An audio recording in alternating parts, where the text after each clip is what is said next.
ఒక మ్యారేజ్ లైఫ్‌లో ప్రేమ, నమ్మకం, గౌరవం ఉంటేనే బండి ముందడికి సాగుతుంది. కానీ మీ మొగుల్లో కొన్ని లక్షణాలు ఉంటే ఇక అంతే సంగతులు.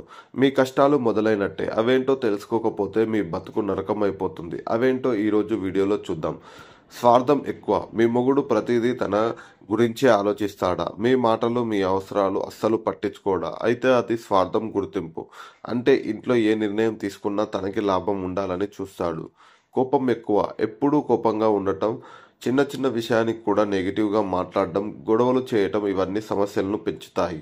అంటే చిన్న చిన్న విషయానికే పెద్ద గొడవలు చేస్తాడు. ఇంట్లో శాంతి లేకుండా చేస్తాడు. ఇతరుల మాటలు వినకపోవడం. మీరు చెప్పే మాట సలహా అస్సలు వినకపోతే పెద్ద ప్రాబ్లం. ఇద్దరు కలిసి నిర్ణయం తీసుకోవడమే సంబంధానికి ముఖ్యం. అంటే మీరు చెప్పిన మంచి సలహాలను కూడా ఎగతాళి చేస్తారు. నేరుగా మాట్లాడకుండా నిర్లక్ష్యం చేయటం. మీరు ఎవరితో మాట్లాడినా, ఏ పని చేసినా దాన్ని లైట్ తీసుకోవడం. కావాలనే తప్పుగా అర్థం చేసుకొని కూడా మీ సంబంధాన్ని దెబ్బతీస్తుంది. అంటే మిమ్మల్ని మాటలు పట్టించుకోకపోవడం వల్ల ఎవరితోనూ అనవసరంగా అనుమానాలు పెట్టటం. ఇతరులతో పోల్చటం. మిమ్మల్ని వేరే వాళ్ళతో పోల్చటం. మిమ్మల్ని ఎప్పుడూ తక్కువ చేసి మాట్లాడడం. అంటే అది సంబంధానికి చాలా డేంజర్. అంటే వాళ్ళు ఎంత బాగా చేస్తున్నారో చూడు, నువ్వేం చేయలేవు అని మాట్లాడటం. సమస్యలను ఎట్లా సాల్వ్ చేసుకోవాలా?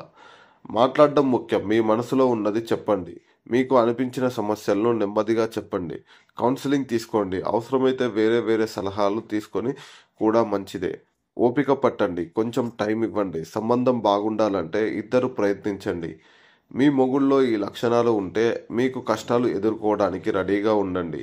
కానీ సంబంధం ఇంకా చెడిపోకుండా ముందే సమస్యలను గుర్తించి మాట్లాడుకోవడం వల్ల ప్రాబ్లమ్స్ని సాల్వ్ చేసుకోవచ్చు. ఎప్పుడూ ప్రేమ, నమ్మకం, గౌరవం ఉంటే సంబంధం నిలబడుతుంది. కాబట్టి జాగ్రత్త.